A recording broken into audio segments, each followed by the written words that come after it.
He lived in a car. But he wrote a letter to the universe swearing that the whole world would laugh with him. Have you ever felt like the whole world was watching you, and yet no one really saw you? Have you ever felt that, no matter how hard you try, everything that others see is an exaggeration, a mistake, or too much effort? Have you ever found yourself trying to prove yourself, only to be told that you will never be enough? There is a silent pain that few people talk about. It's the pain of being rejected for what you love to do most. It's as if every attempt becomes a laughing stock.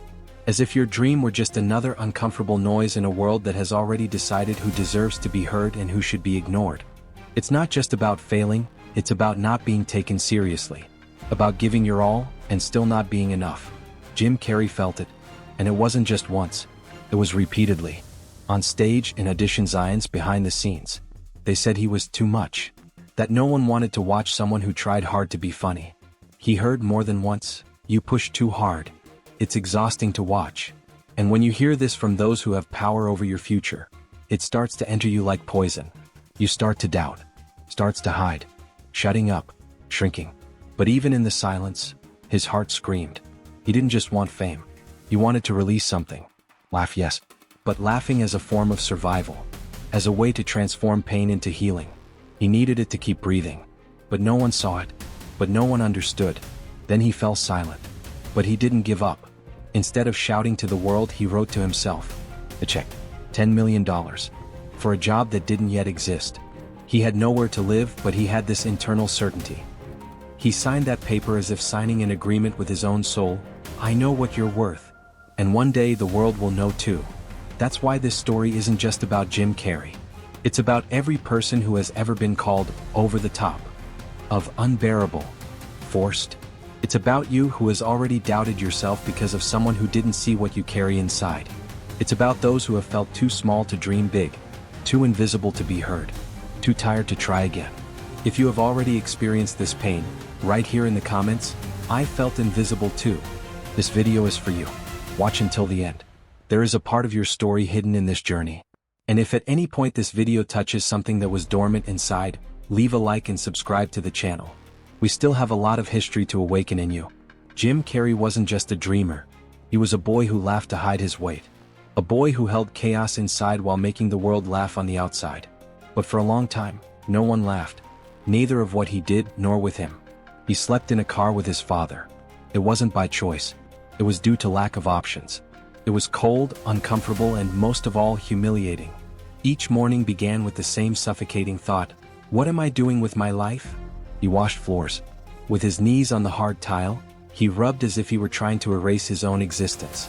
There was that bitter taste of comparison, colleagues following the right paths, proud families. And he was there, a comedian who couldn't make anyone laugh. Laughter, which used to be a refuge, began to become a weapon against him. You are forced. You're not funny. It's infuriating to watch. Words spoken with contempt, said as if they cut just a moment. But they cut the soul. And they bled for years. Going on stage became torture. Because he never knew if it would be another night of booze, of awkward silence, of the audience moving in their seats, bored. It wasn't just professional rejection. It was a feeling that his very existence was uncomfortable. Every audition in Hollywood ended with a closed door and a fake smile like, we get in touch. They never came in. Because no one wanted someone like him. Exaggerated, intense, strange. He could hear the low laughter backstage. Not jokes, but his. As if he were a failed caricature of something he would never be. And at home, if you could call a car from home, the silence was even worse. He slept next to his father, who also had dreams swallowed by life. The two looked at the roof of the car as if there were some answers there. Sometimes they cried without sound. Others just pretended to be sleeping. The shame was so great that he avoided contact with old friends. I didn't want to explain. I didn't want to justify my absence. It was easier to disappear. Easier to let the world forget he existed. The food was counted. Laughter was rare. The fear was daily. Fear of not being able to do it. Fear of wasting time. Afraid that maybe everyone was right. Maybe he really was just a kid trying to get attention. Maybe all that energy was just a lack. Just escape. Just pain disguised as grace. Jim has already thought about giving up. Several times. But the cruelest thing is that he didn't even know what. Because I hadn't achieved anything yet. I had just tried. And failed. And tried again. And failed again. It was like running on a treadmill, exhausted, sweaty, and yet in the same place. Each no felt heavier, more personal, more definitive, and the more he tried to fit in, the more the world told him he was no good, that he was too much, that he was too little, that he was wrong. And when you start to believe that, hope becomes an echo, far away, weak, almost mute. And that's when the silence starts to scream. It was on a random afternoon. No sign of fate. No magical light crossing the sky. Just the same stuffy car, the same old smell in the back seat, the same muffled noise from the street outside, and the same silence inside him. But that day something felt different. As if tiredness had reached the point of no return. He looked around. The backpack on the floor. The clothes tangled up. A notebook with torn edges. The father slept in the front seat. And he, awake, but with a numb soul, was strange. Because it wasn't anger. No revolt. It went deeper. It was that feeling that if he didn't do something right then and there, he was going to die inside. Not literally, but little by little. Like a flame that goes out without noise. Then he took the notebook. He tore off a sheet. And he wrote. A check. Fictitious. But absurdly real for him. $10 million. Dated 5 years from now. Signed by himself. And in the description field, he just wrote, for acting services rendered. He looked at that piece of paper like someone looking at a prophecy. There was no magic there. Just one decision. Silent. Invisible. But definitive. He folded the sheet carefully, like someone who guards a sacred thing, and put it in his wallet. He didn't tell his father. He didn't tell anyone. Didn't post, didn't share, didn't ask for validation. He knew no one would understand. And that's okay. Because for the first time in a long time, he no longer needed to be understood. He just needed to keep going. That night, he didn't sleep like he used to. The pillow was still the backpack. The car was still swaying in the wind. But inside, something had clicked. As if the body was still in the same place but the soul had already left. He began to act as if he had a contract with his own future. A contract that no one has seen. But he felt it pulsing in his chest. The test remained difficult. Rejections too. But he didn't hear it the same way anymore. Because outside opinion no longer had the same weight as before. He knew what he had written. I knew what I had decided. And that was bigger than any closed door. That's where what no one sees is born. When the world still says no, but you already live as if it were yes. And maybe that's what you need today. It's not applause, not a chance, not even someone to save you. It's an invisible gesture. You're intentional. That changes everything without making a sound. If you feel that you have reached your limit, that you can no longer continue as before, write here in the comments, today I signed my own contract with the future. If this video touches you in any way, subscribe to the channel now. Here you will find stories that wake up what is sleeping inside. Let's continue. There's still a lot to be said. And this story is not over yet. Years passed. But he didn't forget. He still had the same folded piece of paper in his wallet. Worn, yellowed, with the edges starting to tear. But intact where it mattered, in intention. He was rejected a few more times. He laughed at audiences who didn't laugh back. He did tests where he came out with that cold silence that says it all. But little by little, the scenario began to change. A laugh here. A curious director there. A test that worked. Another one that caught attention. And then came the first big yes. Ace Ventura. Nobody bet on that strange, exaggerated, slightly crazy character. But Jim put it all in there. As if each scene was a chance to honor the agreement he made with himself. The film exploded. And along with it, something exploded inside too. A mix of relief and justice. As if the world was finally seeing what it had always seen. Then came The Mask. Then Debbie and Lloyd. Suddenly, that boy who slept in a car became the most famous face in world comedy. All of Hollywood started repeating his name. Invitations, interviews, million-dollar contracts. And then what seemed impossible happened. He signed a contract. One of the biggest in the industry.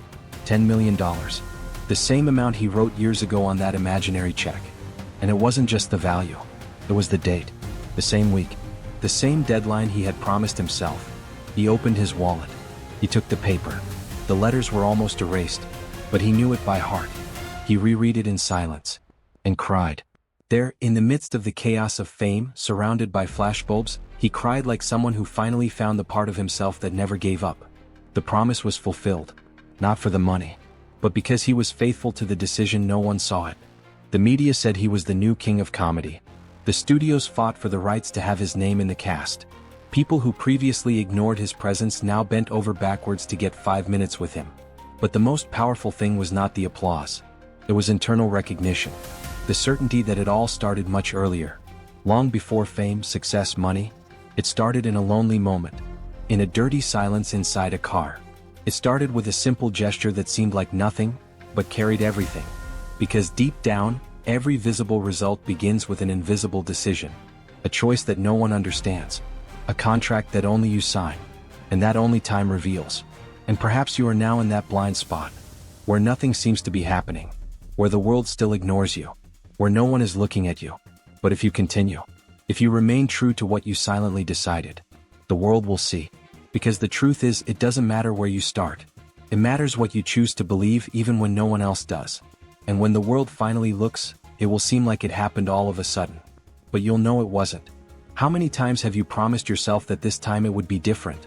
How many times have you looked in the mirror and said, "Now go"?